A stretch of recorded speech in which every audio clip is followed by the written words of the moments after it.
guys, welcome to Simon the Watch Guy's channel, and today we are going to take a look at one of my older watches. It's not a Seiko, can you believe it, guys? No, this is a diesel watch. I know, you're probably thinking, I know, it's just a fashion watch, not interested. But hey, stick around, it's worth watching, I think. It's a great little watch. I mean, I love it. I mean, for those who are interested, the model number is DZ 1318. I don't know if you can see that just about, maybe. It's a very, very unique looking watch, very big statement watch. It is a fashion watch, and it's not ashamed to be a fashion watch. Before we get into the watch itself, I'm just going to quickly show you what this watch will arrive in. Now, this is an old watch. I think it came out in 2010. You just can't buy this anymore. I mean, even on eBay, you will not see this watch. I mean, if you do, buy it, because, you know, it's only going to go up in value. And I don't mean it's not going to ever be worth thousands. I just mean I don't think you're going to lose money on this, because for some reason, I don't know why, it's so rare. And I'll be able to tell you a story about mine. So before we do that, let's jump into the box here. You'll see the diesel logo on this nice presentation box. There is some kind of glue on the back, which is a little bit disappointing. You know, it's a nice box, but yeah, when it came out the factory, Diesel must have you know, left some glue on the side of some of these boxes, and it does make them look a little bit. Oh, actually, that's coming off a little bit now. But I have had this watch for a number of years, so you know, when it came out, I'm sure the box was pristine condition. There's quite a big, thick pillow that the watch originally sat around, and it would have looked something a little bit like that inside the box. Just to give you some idea of how big that is. You get the usual stuff in here, nothing too special. You get that was wrapped around the watch, of course, the actual Diesel logo on a piece of cardboard. There's an awful lot of things in here, actually. There's this cloth, which I've never opened, actually. That's always remained inside the plastic packaging. There's also this. Now, I'm not entirely sure what this was for. Again, this has just stayed. This is probably maybe the second or third time I've ever looked inside this box. It's kind of like a zip seal bag. Kind of, if you've seen those. Not sure exactly what that's for. I truly don't know. Maybe it's for transporting the watch, keeping it dust free. I'm not sure. That was just sitting in the box when I got it. You do get a Diesel warranty. Now, I bought mine online, so I'm not sure. I mean, 2 years has passed, so it's out of warranty anyway. But I've never needed it. The watch has been absolutely perfect. Let me just flip over the box, and we can see a huge, well, I think it's huge, instruction manual, which just discusses how to use the chronograph functionality of the watch. Loads of different languages, and again, you're sure to find one of the languages that you speak in the box. Now, one thing we do have to say about this watch is that it is a fashion watch. Again, it's not really ashamed, and why should it be? It shouldn't be ashamed to say that it's not. It's not some really big, expensive, fancy watch. It's just a nice timepiece.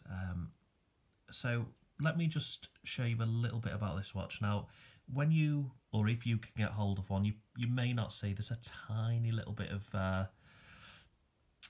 It's not damage as such. It's just where maybe something's scraped against it and wiped off a little bit of the coating.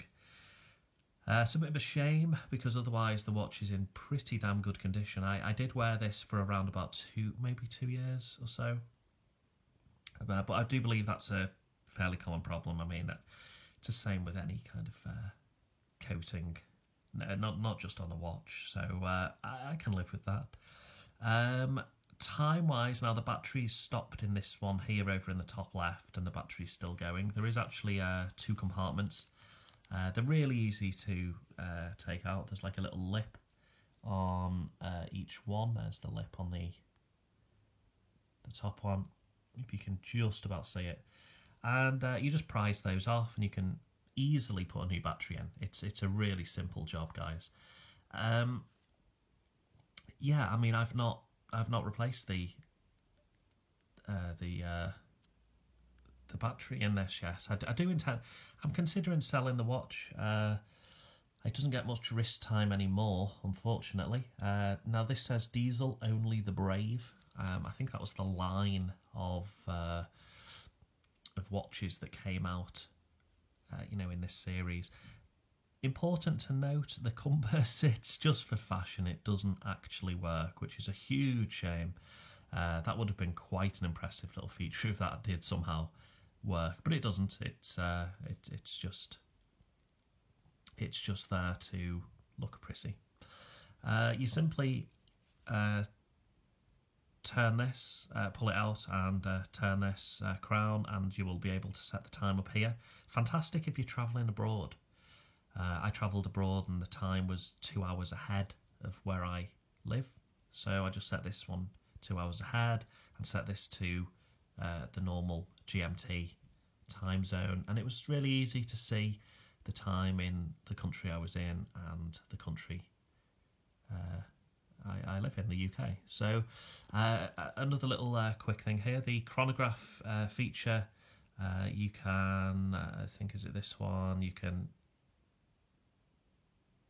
there is a way, there we go, we can spin that right the way around, and that we can have that counting the seconds for us. We can also, if I forget, there is a way of kind of spinning that back around. There we go.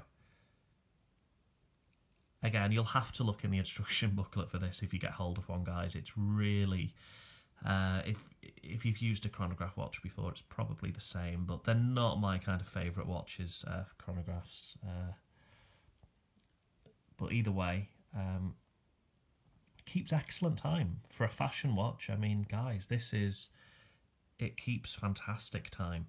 Obviously, that needs a battery replacement in the top left, but hey, this guy here, it's just perfect.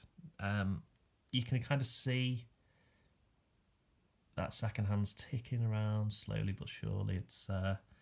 It's just a nice watch, guys. It's quite big on the wrists. I will throw in some pictures of the watch itself. Genuine leather. So, if that's something you're after, you can rest assured that this watch is genuine leather. Now, the only gripe I have, and this really is the only gripe, I actually really do like this watch. I still like this watch since the day I bought it. The leather's held up quite well. It's got a couple of bends in it, but hey, that's totally normal. That's not a complaint. I'm just saying that, do expect that. Just shrivel up a little bit as you do wear this as your daily watch. My only complaint is actually this bit here. Hasn't really happened on the bottom, but on the top, and I've not forced this, it's just over time, it's just come away slightly. It's nothing that couldn't be fixed. I mean, I could literally glue this within a few seconds and, have it back down and it would look good as new. It's just a bit of a shame that has come away. It just makes me feel that, maybe Diesel or whoever produced this, and put the Diesel branding on it, they could have really locked this down and made sure that it had a bit longer life. But hey, it did get to 2 years before that happened, so it's not a huge issue. Anyway, guys, I'm going to wrap up the review. We're coming up to about 10 minutes in. Once again, if you do see this watch, there is a brown strap kind of variant of this watch. be sure to buy it, because there will always be a buyer out there for this watch. Like, when these go up on eBay, they go instantly, guys. They go really quick, purely because they're so rare, and I don't know why they're so rare. If anyone has more info, if anyone would like to ask any questions, you know, perhaps you haven't got the instruction booklet, I can always take it out of the box and read it for you and let you know, how to use the chronograph feature, for example. Until then, thanks for watching, guys. Stay tuned. There will be a few more videos coming soon.